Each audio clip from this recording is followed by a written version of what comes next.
Jimmy Akin's Mysterious World is brought to you by the Star Quest Production Network and is made possible by our many generous patrons. If you'd like to support the podcast, please visit sqpn.com/give. In days gone by on Jimmy Akin's Mysterious World.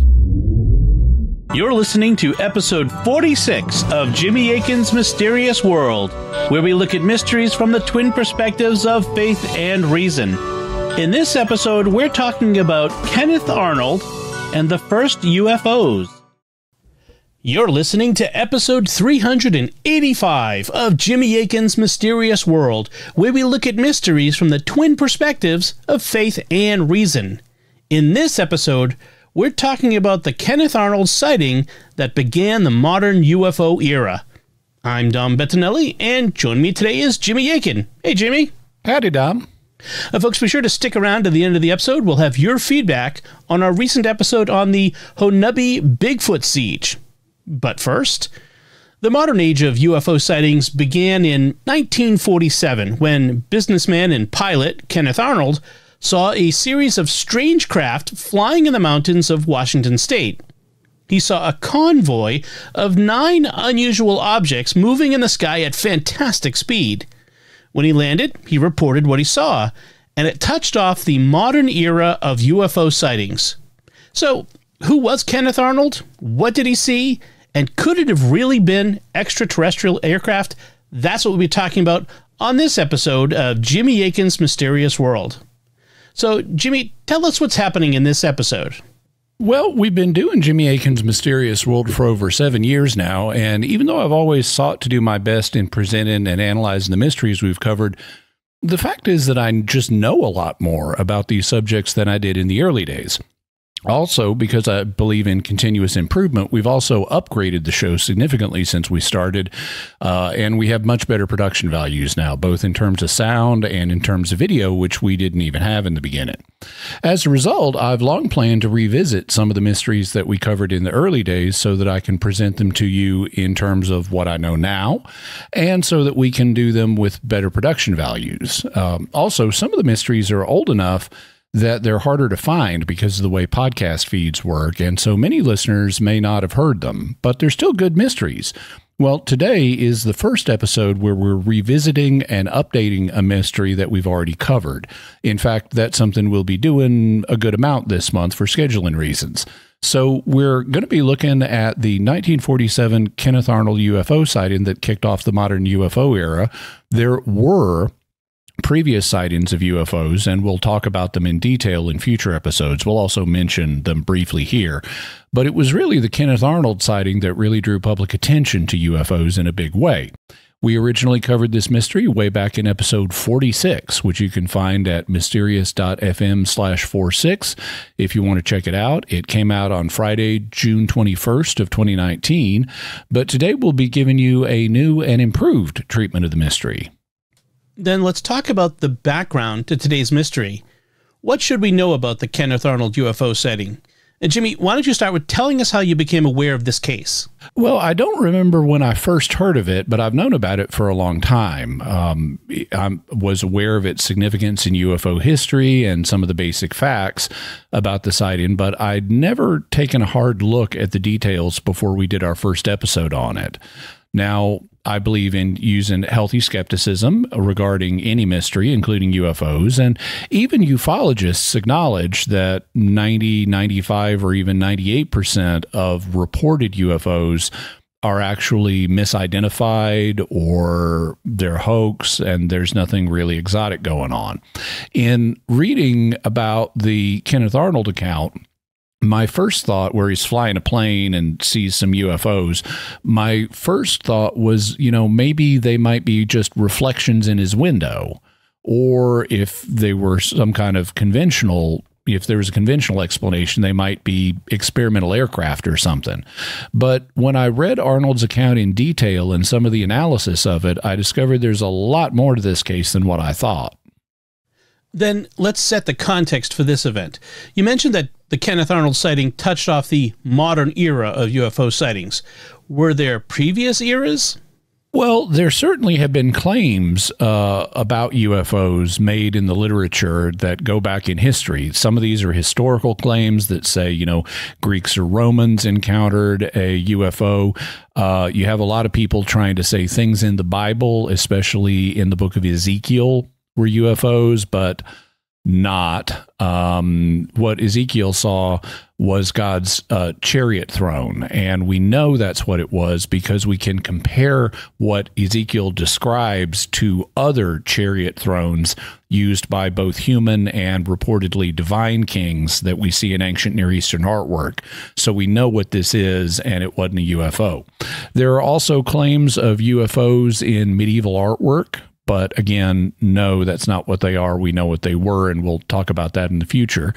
In the 1890s, most prominently between 1896 and 1897, there were a series of airships that appeared in the skies over North America. And this mystery airship era has been cited by some ufologists today as being early UFOs. But again, that's not what they were. That's not how people understood them at the time, and they reported communicating with the people on the airships who were just human inventors. And we talked about them in the mystery airships in episodes 279 and 280, and we even identified some of the people from historical records. In World War II, though, we do get some much more mysterious sounding stuff. Both sides in World War II encountered things in the air that in English are named Foo Fighters. And they were like glowing balls of light that would follow ships. And we haven't yet done an episode on those, but we will in the future. So there were some things that people have appealed to, but really the modern UFO era began in 1947. And it's from this incident that we're talking about today that we get the term flying saucer. Now, even with the Kenneth Arnold sighting in 1947, it wasn't the only one. It was towards, not at, but towards the beginning of a flap of UFO sightings. A flap is like a wave when you get a whole bunch of UFO sightings all at once, and then it kind of dies down for a while. And there have been a number of flaps in the history of UFOs in the modern era, and there definitely was one in 1947. But Kenneth Arnold's wasn't the first in the flap. Previous to Kenneth Arnold's, there was a sighting in January of 47. There was one in April, and there were 3 in May. Relying on statistics compiled from newspapers by researcher Ted Blucher, optical physicist and UFO researcher Bruce Maccabee reports, there was approximately 1 sighting every other day for the first half of June. These were scattered over the Midwest and western United States. Then the sighting rate doubled to about 2 per day until June 20th. Blucher found 3 sightings for June 20th, 2 for June 21st, 3 on June 22nd, 6 on June 23rd, and then the explosion. Blucher found 20 reports on June 24th. These were mostly in the far northwestern states of Washington, Oregon, and Idaho. Sightings were scattered throughout the day from morning to night. After the 24th, the sightings rate stayed at about 10 per day or higher, with sightings occurring not just in the West, but throughout the country. In early July, the sighting rate climbed beyond 20 per day to 88 sightings on July 4th, 76 on July 5th, 156 on July 6th, 159 on July 7th, and a whopping 189 on July 8th. After that, it dropped quickly back to 20 per day, and then only a few per day. By the end of July, the sighting rate was about 1 per day, and by August it was down to several per week. So that was the shape of the flap that Arnold's sighting occurred in, and there were 19 other sightings on that day, June 24th, 1947, mostly in Oregon and Washington. Who was Kenneth Arnold? Well, he was born in Minnesota in 1915, and he was a businessman. He started the Great Western Fire Control Supply Company in Boise, Idaho, and it sold and installed fire suppression systems. He was also an aviator. He flew a Call Air A2 plane, and he used it to make business trips around the Pacific Northwest. In 1952, he wrote a book about his experience with the UFOs. We'll have a link to that. A decade later, in 1962, he ran unsuccessfully for the post of lieutenant governor in Idaho, and he passed on to his reward in Washington State in 1984 at the age of 68. All right, then let's talk about the theories that people propose to explain what Kenneth Arnold saw. What theories have been proposed? Well, the one that attracts the most attention is that he saw something exotic, some kind of exotic craft that could be craft that belonged to extraterrestrials or interdimensionals or time travelers or cryptoterrestrials, which would be a hidden race here on Earth. However, there are also other explanations, including the idea that he just saw normal terrestrial aircraft. They could have been experimental Army Air Force rockets. And I should mention something about that term. The Air Force was part of the Army when Kenneth saw the craft. The Air Force didn't split off from the Army until September 18th, 1947, a couple of months after the Kenneth Arnold sighting. If they weren't rockets, they also could have been Army Air Force airplanes. They could have been captured German aircraft. Because after World War II, the United States tried to get a bunch of German scientists and engineers, and also they got a bunch of technology. Some people have noted that there is a similarity between the lead craft that Arnold saw and a German craft known as the Horten Ho 229. It was made by the German Luftwaffe right at the end of World War II, but they only got it to the prototype stage. And then the prototype was captured by the United States and brought back to the U.S. as part of Operation Paperclip, which we'll have a future episode on.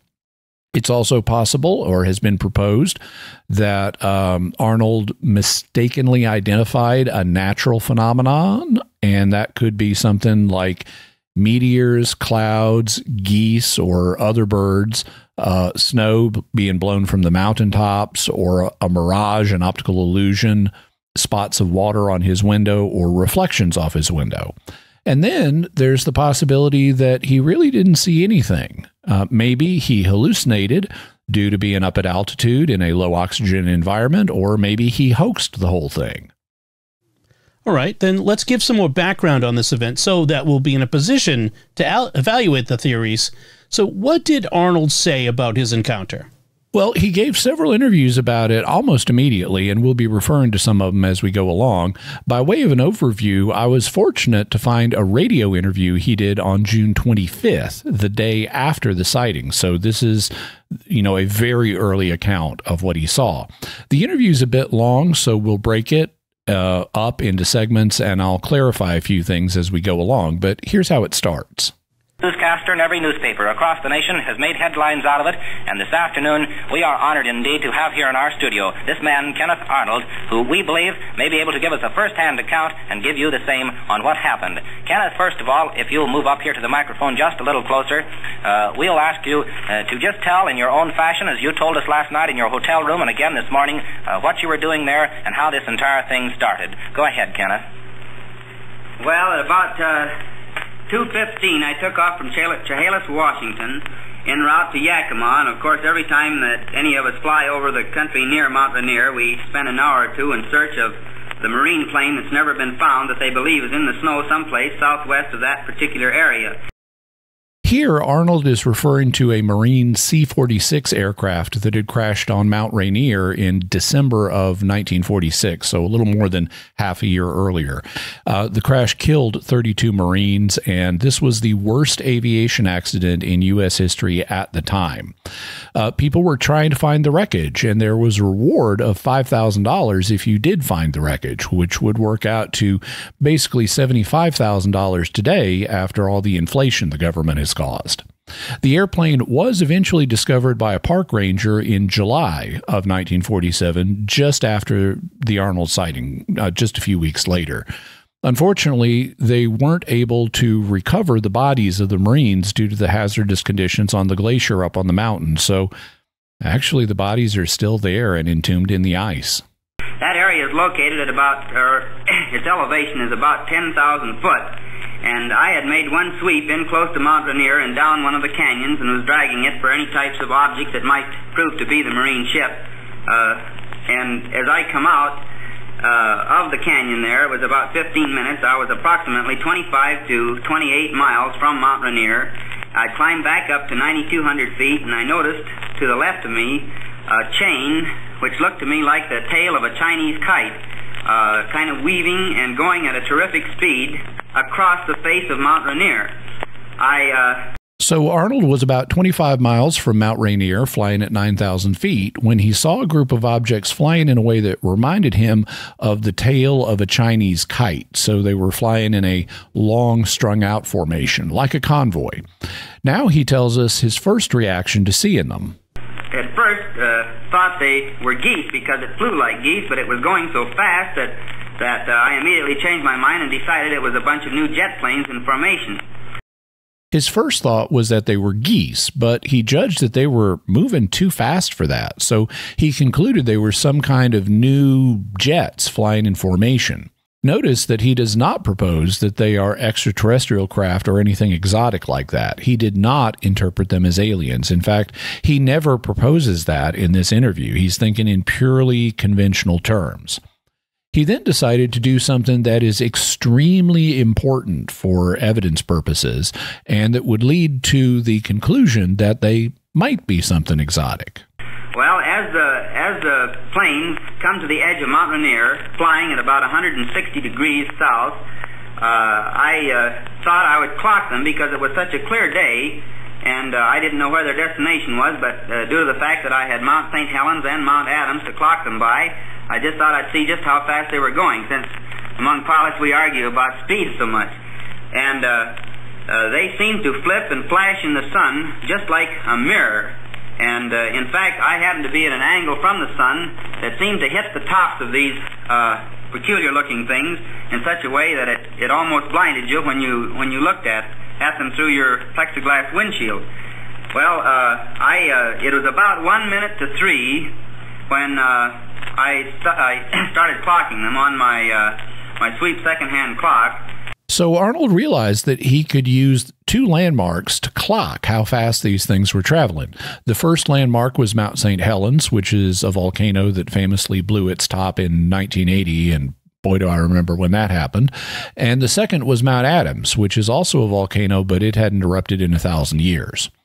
The two mountains are 37 miles or 60 kilometers apart, so Arnold could time how long it took for the things to fly from one mountain to the other and then work out how fast they were going. He also notes that they were flipping and flashing as they flew, indicating a rather irregular mode of flight. And as I kept looking at them, I kept looking for their tails. They didn't have any tails. I thought, well, maybe something's wrong with my eyes, and I turns the plane around and opens the window and looks out the window, and sure enough, I couldn't find any tails on them. And this is extremely important, so note carefully that as he was looking at the craft, Arnold turned his plane around so that he was viewing them from a new angle, and he rolled down his window and watched them through the open window. This will be important later. Now he describes the shape of the craft. The whole observation of these particular ships didn't last more than about 2.5 minutes, and I could see them only plainly when they seemed to tip their wing or whatever it was, and the sun flashed on them. They looked something like a pie plate that was cut in half with a sort of a convex triangle in the rear. Now, I thought, well, that maybe they're jet planes with just the tails painted green or brown or something, and didn't think too much of it, but kept on watching them. Actually, here, Arnold is describing the shape of most of the craft. He doesn't talk about it in this interview, but the craft at the head of the convoy had a different shape. It looked kind of like a crescent roll or a boomerang, which made it similar to the German Horten aircraft. But the rest of the craft had a different shape, and he drew a picture of what they looked like, as well as describing them orally. Basically, the front part looked like a circle, but the back part appeared to be like a triangle. So overall, they had a shape kind of like a shovel head, only they were quite thin. They didn't fly in the conventional formation that's taught in our Army. They seemed to kind of weave in and out right above the mountaintops. And I would say that they even went down into the canyons in several instances, probably 100 feet. But I could see them against the snow, of course, on Mount Rainier, and against the snow on Mount Adams as they were flashing, and against a high ridge that happens to lay in between Mount Rainier and Mount Adams. So this is also important. Arnold could see them change in altitude. Sometimes they were above the mountaintops, and sometimes they were below the mountaintops. He could also see them against the snow in the background and also against a mountain ridge in the background. But when I observed the tail end of the last one passing Mount Adams, and I was at an angle near Mount Rainier from it, but I looked at my watch and it showed 1 minute and 42 seconds. Well, I still thought, well, that's pretty fast, and I didn't stop to think what the distance was between the two mountains. So now Arnold saw the tail of the last craft go by Mount Adams, and it was 1 minute and 42 seconds later, which will later let him calculate how fast they were going. Well, I landed at Yakima, Washington, and Al Baxter was there to greet me and saw up here. And he told me, I guess I better change my brand.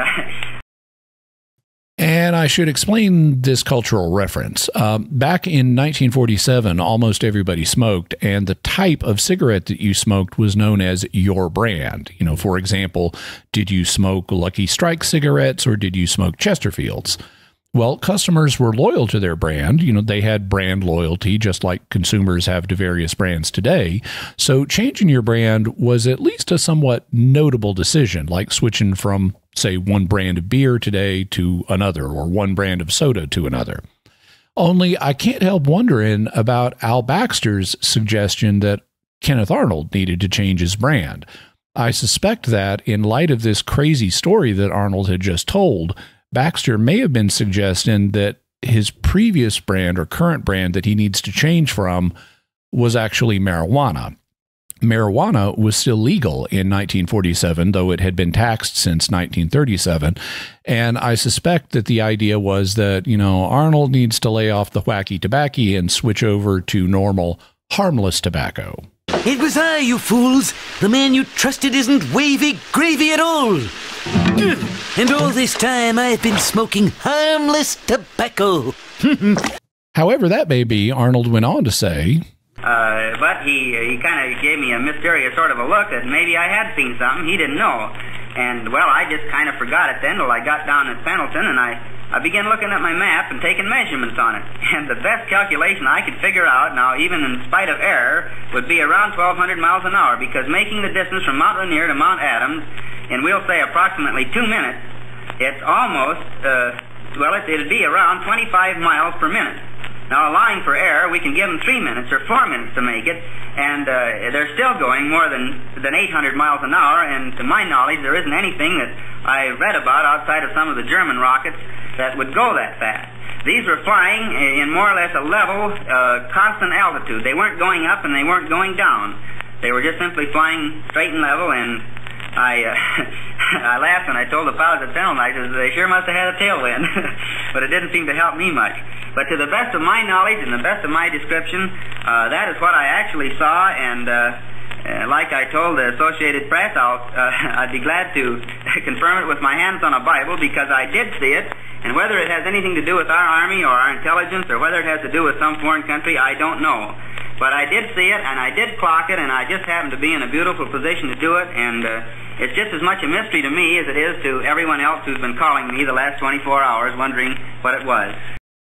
Here, Arnold is actually fudging the numbers on how fast the things were going. 1,200 miles per hour or 2,000 kilometers per hour is faster than any plane could go at the time, and we'll talk more about how fast planes could go back then. But Arnold is saying 1,200 miles per hour to make the speed sound more believable. They were actually going faster than that, as we'll see. Finally, the interviewer, Bill Burkett, finishes up the discussion. Well, Kenneth, thank you very much. I know that you've certainly been busy these last 24 hours, because I've spent some of the time with you myself. And I know that the press associations, both Associated Press and our press, the United Press, has been right after you every minute. The Associated and United Press all over the nation have been after this story. It's been on every newscast over the air and in every newspaper I know of.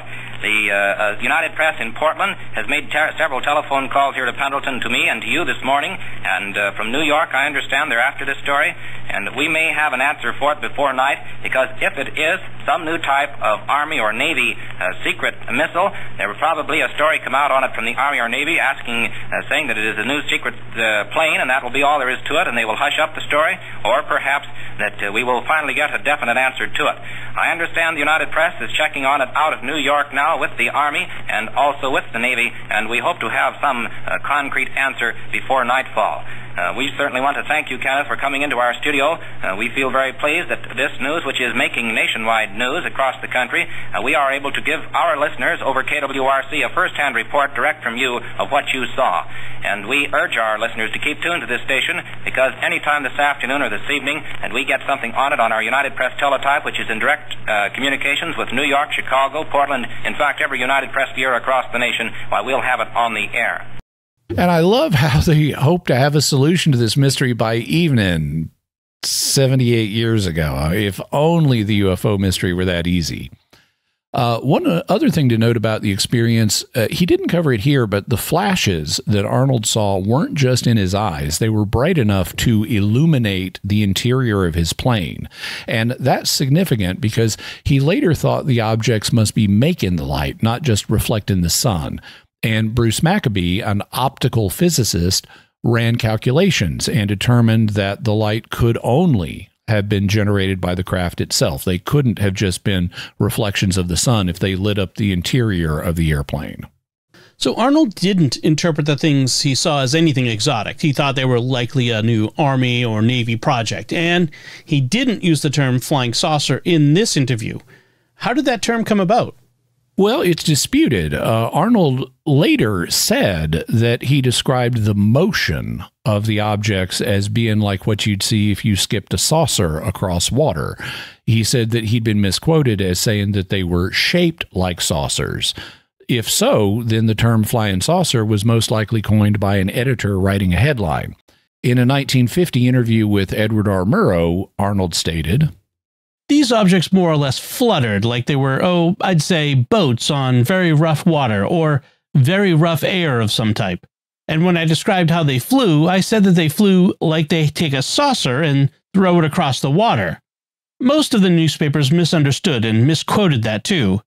They said that I said that they were saucer-like. I said that they flew in a saucer-like fashion." Some have credited Bill Beckett, the radio interviewer we heard earlier, with coining the term flying saucer, but according to Jerome Clark's UFO Encyclopedia, Beckett wrote the following in one of the first newspaper stories about the sighting. Pendleton, Oregon, June 25th, AP. 9 bright saucer-like objects flying at incredible speed at 10,000 feet altitude were reported here today by Kenneth Arnold, Boise, Idaho pilot, who said he could not hazard a guess as to what they were. In this quotation, Beckett describes the aircraft as saucer-like objects and says they were flying, but the phrase flying saucer itself does not appear. The encyclopedia continues, Beckett is sometimes credited with having invented the phrase flying saucer, but he did not do so. Herbert Strentz, author of an exhaustive analysis of newspaper coverage of UFOs, writes, "A study of news clippings of June 25th and June 26, 1947, suggested that the name flying saucers was not created by any particular reporter, but rather was the product of headline writers. Reporters then, it seemed, incorporated that descriptive title into their stories." And this is possible. If Arnold was misquoted, what implications does that have for the fact people have reported seeing saucer-shaped craft? When we did the first version of this episode, I noted that it could suggest that the press misquoted Arnold, and that misled a bunch of people into thinking that they were seeing saucers when they weren't. On the other hand, UFOs reportedly come in many shapes, and some of them are saucer-like. The fact that Arnold didn't use the phrase flying saucer made me wonder whether the fact people reported disc-shaped craft could just be a delusion caused by an erroneous newspaper quotation. But in the years since, I've done more research on this question. In fact, in episode 351 on the reported Immaculate Constellation program, the document discussing the Immaculate Constellation program has a section listing the common UFO shapes.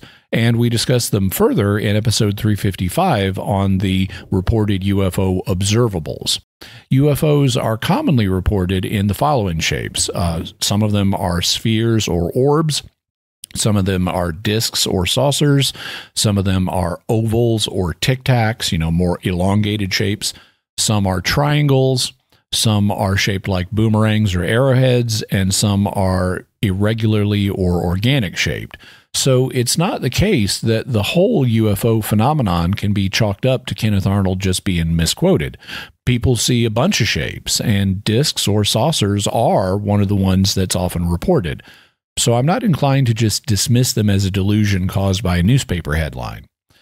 Furthermore, there are reports of similarly shaped craft from before the Kenneth Arnold sighting.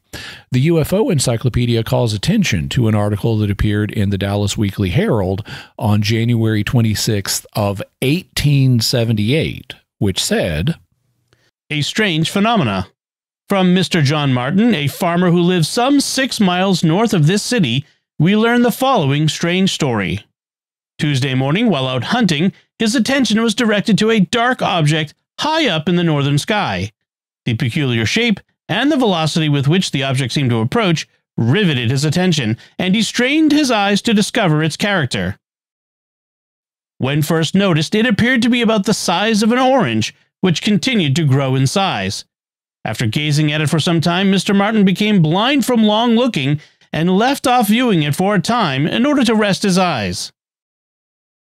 On resuming his view, the object was almost overhead and had increased considerably in size and appeared to be going through space at a wonderful speed.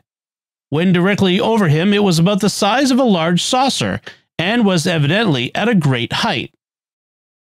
Mr. Martin thought that it resembled, as well as he could judge at such a distance, a balloon, which seemed to him to be the most reasonable solution of the strange phenomena, though he is of the opinion that it was possibly some of the heavenly bodies. It went as rapidly as it had come and was soon lost to sight in the southern sky. Mr. Martin is a gentleman of undoubted veracity, and this strange occurrence, if it was not a balloon, deserves the attention of our scientists."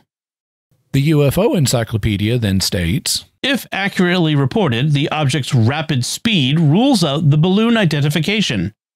Martin apparently saw a classic flying saucer.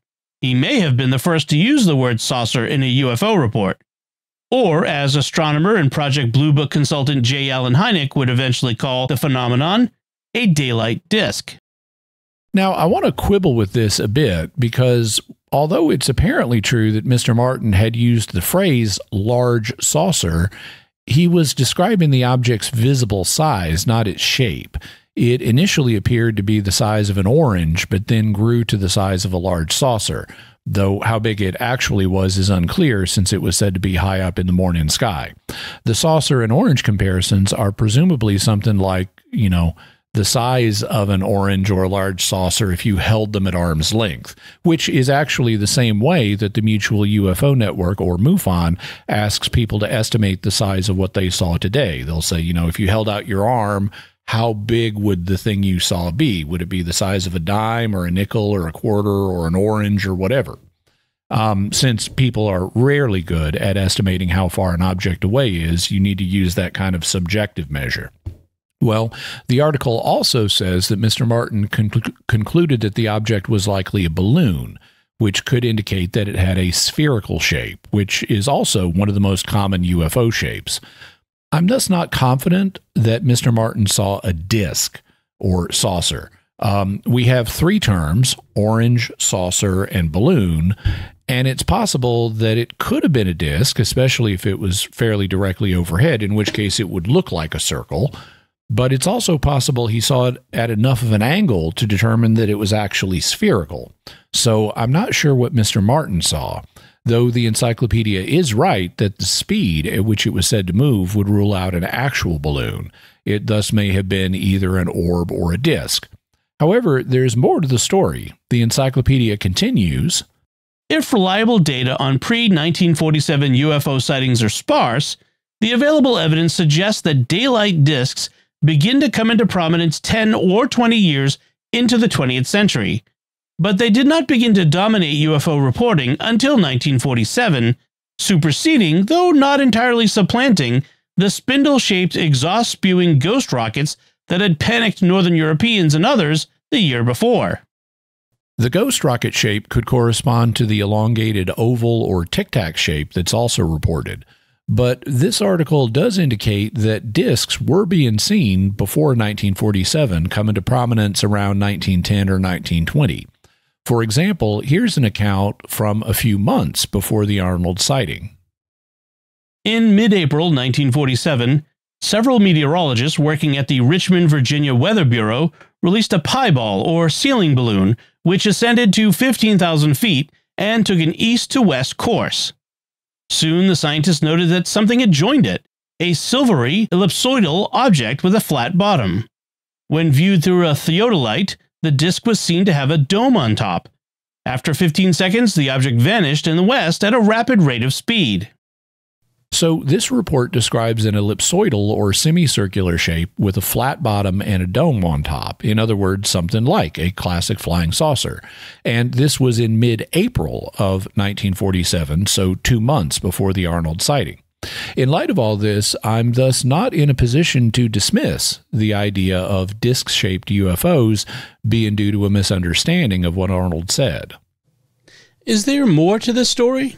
Well, maybe, because it's hard to know precisely what Arnold originally did say. I mean, he talked about skipping a saucer across water, and who does that? I mean, you know, when I was growing up, you know, my father and other men he knew, I would see them skipping stones across water, you know, when we'd go out to lakes and stuff like that. But nobody ever brought a saucer and tried to skip that. So I don't, that just sounds weird. And it's also not like one newspaper misquoted him. A bunch of newspapers and wire services quote him as describing the shape of the saucers, the objects, as being like saucers, discs, or pie plates. In the interview we heard, you'll note that he said that it looked like a pie plate cut in half, and a pie plate is also a disc, so maybe that's part of the origin. It's also possible that some or all of what he saw were round, but his viewing angle and the brightness of their flashing made it hard to see their shape clearly. Okay. So before we continue with this mystery, I do want to stop and take a moment to thank our patrons who make this show possible, including Maureen, Adam S., Joshua D., Gregory S., and Paul M. Their generous donations at sqpn.com/give make it possible for us to continue Jimmy Akin's Mysterious World and all the shows at StarQuest. More than 90% of our financial support comes from individual donors like you, and you can join them by visiting sqpn.com/give. Jimmy Akin's Mysterious World is also brought to you by DeliverContacts.com, offering top brand contact lenses at always low prices with free delivery. Visit DeliverContacts.com. And by Rosary Army, featuring award-winning Catholic podcasts, rosary resources, videos, and the School of Mary online community, prayer, and learning platform. Learn how to make them, pray them, and give them away while growing in your faith at rosaryarmy.com and schoolofmary.com. So, Jimmy, if that's the background to the mystery, let's turn to the reasoned perspective. What are we to make of the different proposed explanations for what Arnold saw? What about the claims that he didn't see anything, that it was a hoax or hallucination? Anytime someone says they saw something extraordinary, we have to consider the possibility that they're hoaxing, because people do commit hoaxes. However, the people who spoke to Arnold, including the military, found him to be very credible, and they didn't believe he was hoaxing. In his book, 3 Minutes in June, Bruce Maccabee has an appendix that contains a report from an FBI agent who interviewed Arnold, and he said, "It is the personal opinion of the interviewer that Mr. Arnold actually saw what he stated that he saw. It is difficult to believe that a man of Mr. Arnold's character and apparent integrity would state that he saw objects and write up a report to the extent that he did if he did not see them. To go further, if Mr. Arnold can write a report of the character he did while not having seen the objects that he claimed he saw, it is the opinion of the interviewer that Mr. Arnold is in the wrong business, that he should be writing Buck Rogers fiction. So the agent thought that he was telling the truth. Arnold also said that he wouldn't say anything in the future, even if he saw something again. According to the FBI agent, Mr. Arnold says his business has suffered greatly since his report on July 25th, sick, due to the fact that at every stop on his business routes, large crowds of people were waiting to question him as to just what he had seen. Mr. Arnold stated further that if he at any time in the future saw anything in the sky, to quote Mr. Arnold directly, "If I saw a 10-story building flying through the air, I would never say a word about it," due to the fact that he's been ridiculed by the press to such an extent that he is practically a moron in the eyes of the majority of the population of the United States.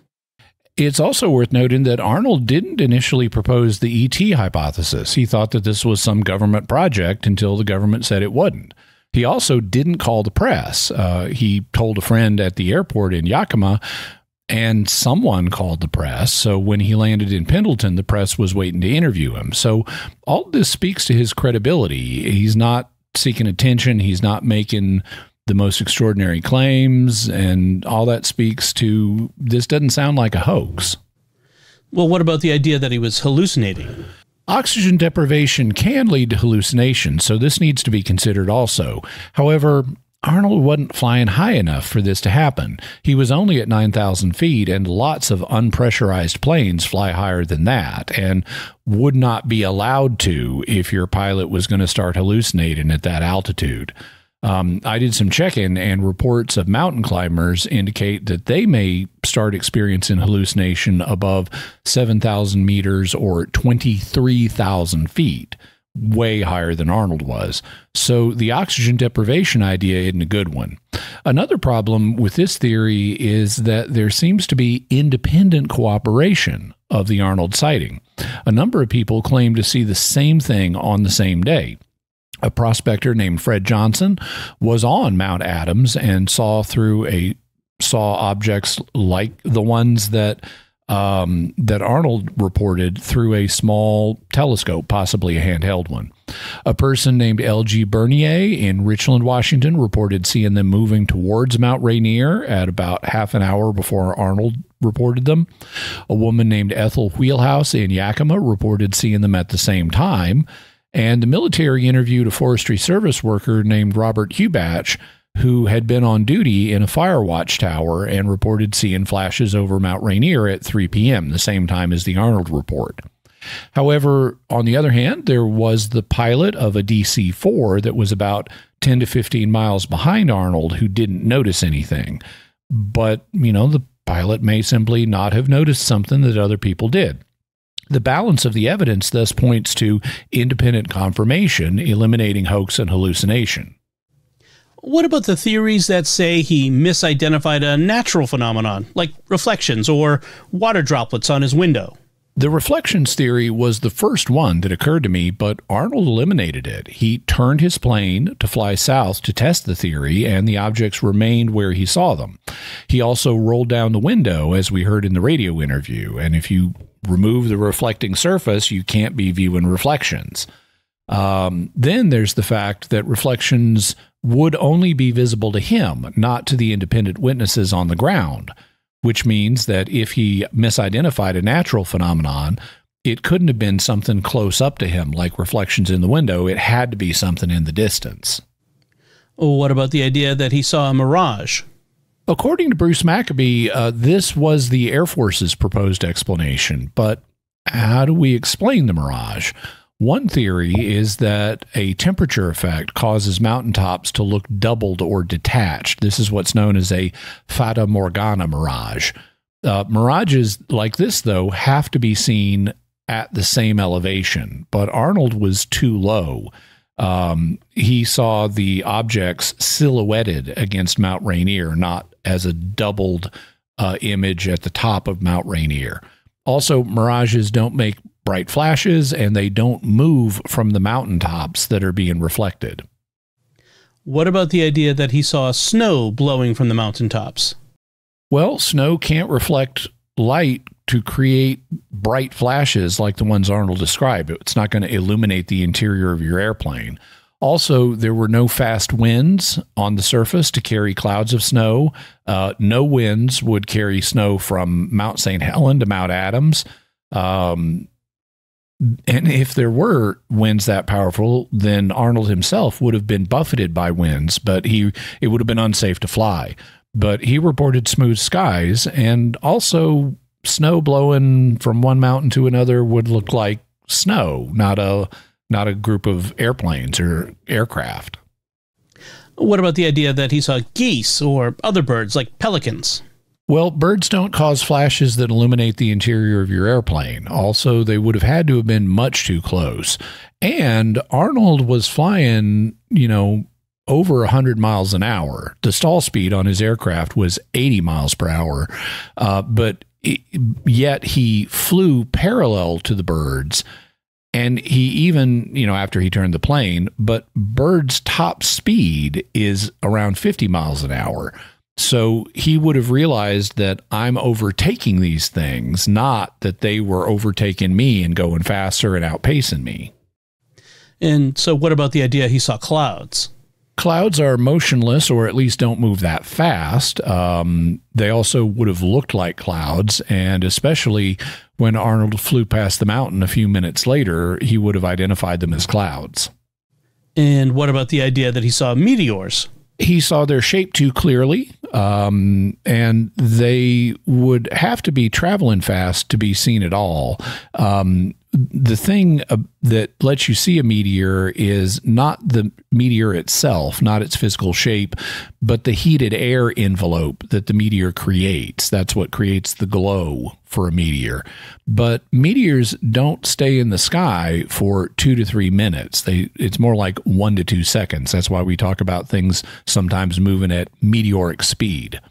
Well, Arnold used a clock, and these things stayed in the sky. The total encounter he thought was, 2 or 3 minutes, but he clocked them for 1 minute 42 seconds, which is way longer than any meteor survives. Also, given the speed meteors move at, they would have traveled much farther than he saw them travel at the time.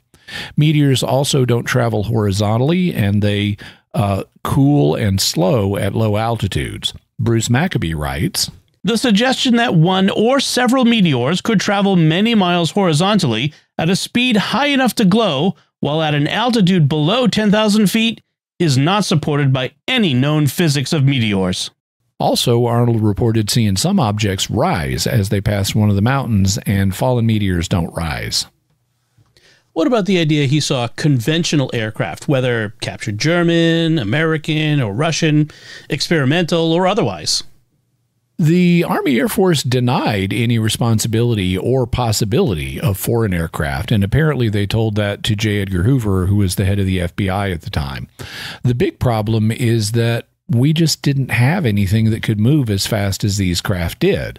In the radio interview, Arnold estimated they were moving around 1,200 miles per hour, but he actually brought down that number considerably to make it sound more reasonable.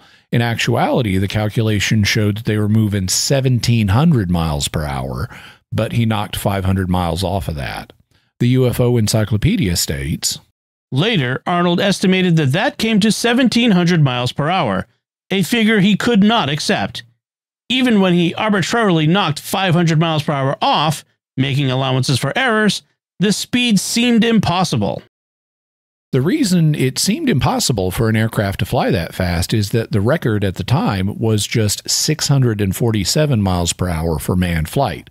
The sound barrier had not yet been broken. It was broken by Chuck Yeager on October 17th, 1947, a little bit after the Arnold sighting.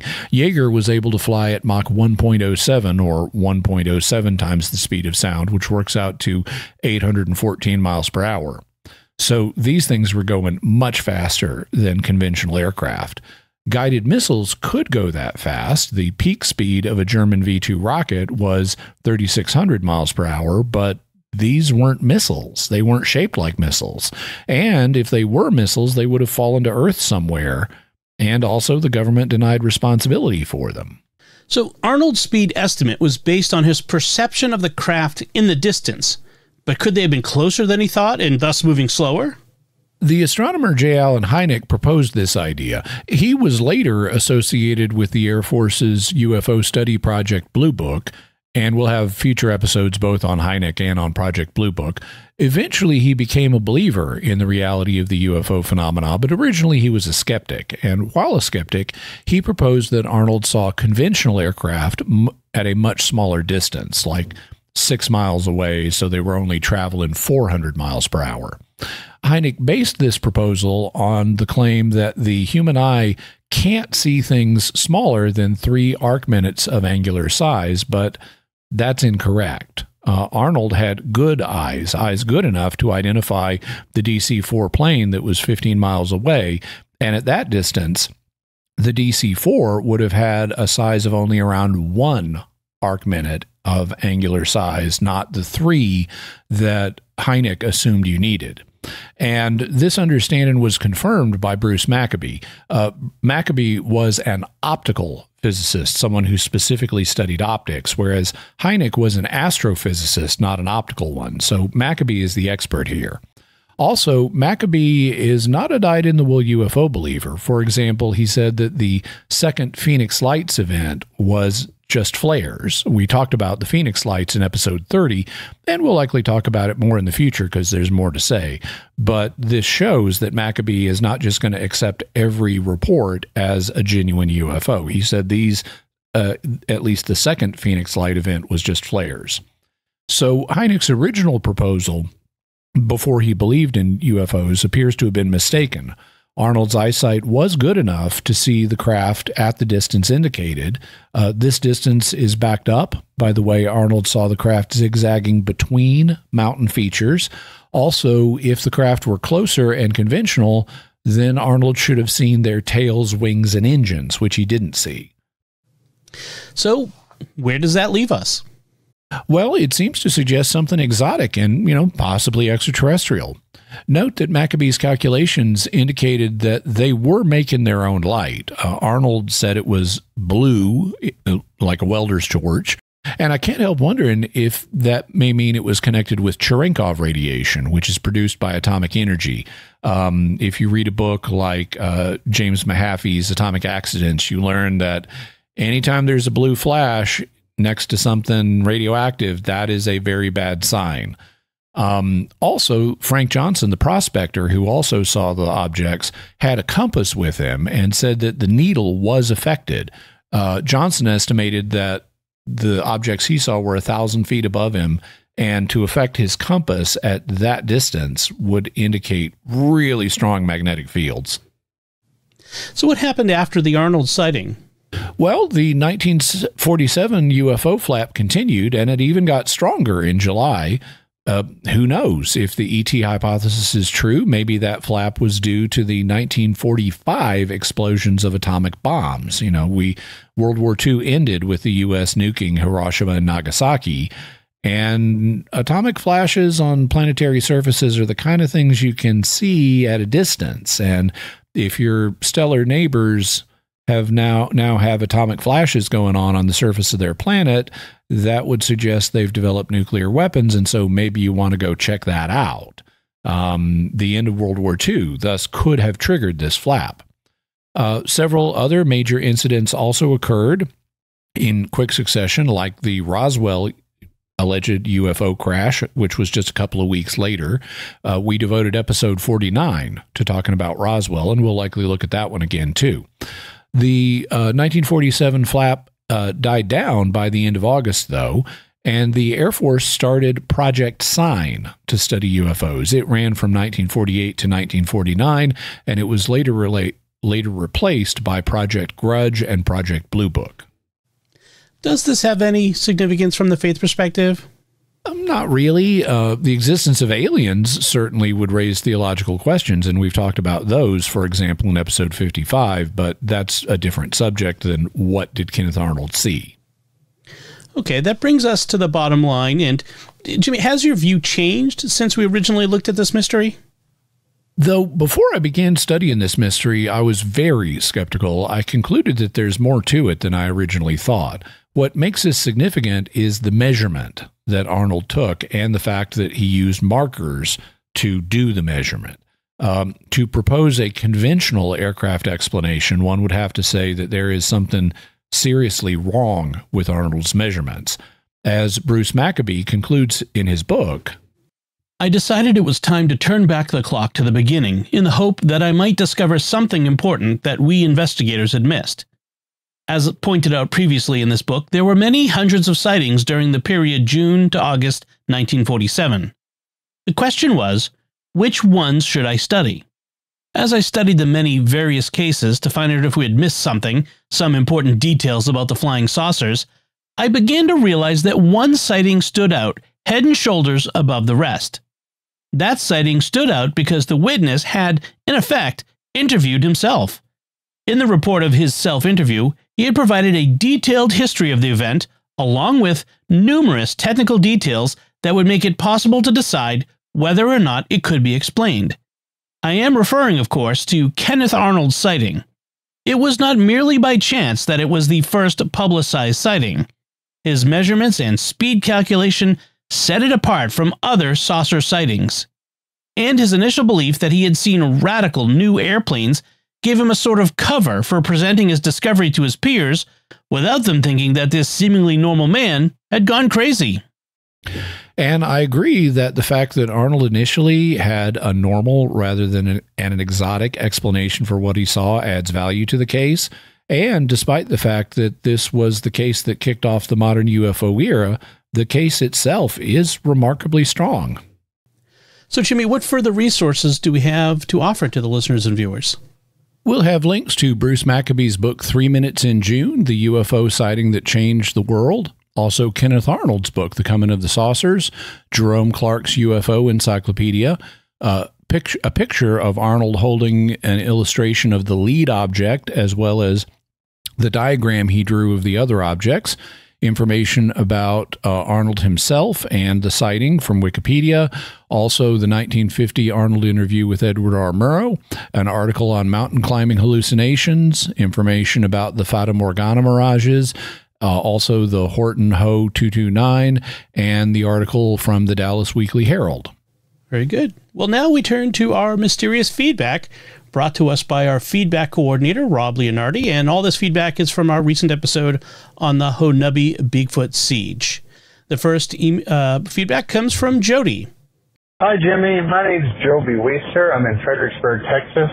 I hunt a fair amount, and I've just listened to your Bigfoot, your Oklahoma Bigfoot encounter, and the one thing that strikes me as very odd is if these guys were routinely shooting deer at night with their deer rifles by shining and firing, they should have killed several of these Bigfoot if they kept coming after them and easily could have produced bodies. I find it very odd that they were constantly missing. So anyway, that was just my thought.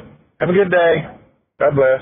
Well, I agree that if they were seeing Bigfoot out in the clear, then it would be very inexplicable that they missed them. But apparently, my understanding is that the Bigfoot were hiding in brush, and they were like seeing their silhouettes and eyes, and it was dark, and they may have hit more of them than they thought. They just didn't fatally injure them. All right. The next feedback comes from Strop and Strop on Spotify, who writes, I adore this podcast. I really do. But the positive case for this event is ridiculously weak. Out of all the reported activity, all the BFRO team can confirm are red eyes and a gait that was seemingly unintentionally bent. I'm sorry, but no, that will absolutely not cut it. And refusing to release any of the recordings because, quote, no one will believe it without a body, end quote, is a massive cop-out, especially since apparently an experienced woodsman can't land a kill shot from his bed to the window. Well, I am not asking anyone to believe this account. I presented it, and I presented evidence for and against it, including noticing that the fact they didn't release some of the photos or recordings they said, was something I wondered about. I can understand why they would do that if they had initially done that and got mocked for it, but I'm always on the lookout for Sherlock Holmes in the case of the missing evidence, and this is evidence that is missing. So I would say it counts against credibility in this case, but I would also disagree that your summary of the evidence for it is incomplete, because the BFRO researchers didn't just see red eyes, which themselves have to be explained, and they didn't just see a gate that had been bent. They also saw other evidence, including the behavior of the family in question. You know, you've got to explain that as well. And if these people are clearly terrified and really aggressively bent on, we're not trying to do research here, we just want these things gone, then that is evidence that speaks to their credibility. So I think that this is a situation where we have mixed indicators, and what side you come down on is going to be up to you to determine. Obviously, this case does not give us the kind of proof that we would like, which means we have to treat it appropriately as what it is. It's an account that has some confirmation, but not the full confirmation that we would desire, which would give us the proof. All right. Shannon Roberts sent in this email. I wonder if Bigfoots, if they exist, are cannibals. That might explain a couple things. This is just what I'm thinking as I hear about them carrying off their dead. Fun show. My kids and I love listening. Thank you. Thanks, Shannon. It's possible there are species that practice cannibalism, but I don't have any evidence for that in the case of Bigfoots. And I think there are other explanations for why we haven't found as many remains. Remains of animals are much less common than people think they are. Then Mur Solus 5875 writes on YouTube, and it's a long one, so we'll break it up and you can answer as we go along. They begin, one problem with insisting they are animals is the Moorhead recordings.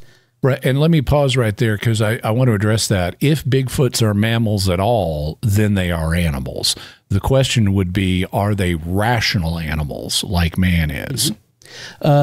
They continue, the samurai chatter doesn't just sound kind of like human speech. When it's slowed down a bit, it sounds extremely like speech. Linguist Scott Nelson analyzed the Moorhead recordings and was so convinced he was hearing a language, and distinguishing language from nonsense was part of his expertise, that he cataloged the phonemes he was hearing and made a chart of them using the same sort of symbols used to represent the sounds of human languages. He identified syntax and grammatical structure in the recordings.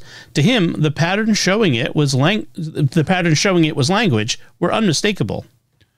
So I guess I'd have a few things to say on this one. I'm not surprised that you can take the vocalizations of any animal and break them down into the phonemes that animal is capable of producing and write it out.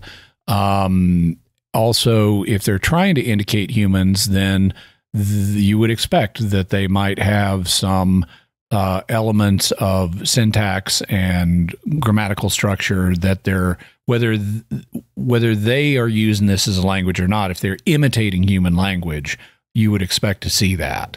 The question for me would be whether they're using these vocalizations to communicate with each other in a linguistic way, or whether they're just mimicking human language, in which case they might be making human-like sounds that have human-like structures within them, but they don't actually mean anything.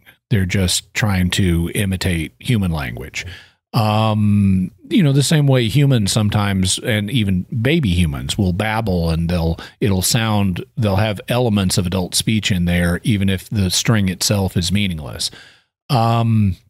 I have heard about Mr. Nelson and his analysis. I have not looked into it in detail, so I don't have an opinion on it. I wouldn't see this as proof that, even if he's correct, I wouldn't see it as proof, the use of language as proof that that they're rational animals, because there are animal languages. In fact, we'll talk about animal languages in a future episode. It's just animal languages are not as robust as human language is. All right. Then he continues, another problem is that certain experience... He or she. Yes, I'm using the more generic he or she. I sometimes will say they. Another problem is that certain experiences have said that they had one in their gun sights and found the facial features so human that they could not bring themselves to shoot. Their conscience told them they would be shooting a person. And that's a subjective impression that I'm not in a position to evaluate. Certainly anything that looks like a human is going to trigger human sensibilities. Unless you're a psychopath, you're going to have an instinctive revulsion to killing it. Another problem is I can't think of any animal that's unwilling to leave their dead wherever the body has fallen. Recovering a body so it doesn't fall into enemy hands is a human behavior. Actually, it's not. There are animals who will stay around and not leave and even defend the bodies of their fallen comrades and even bury them.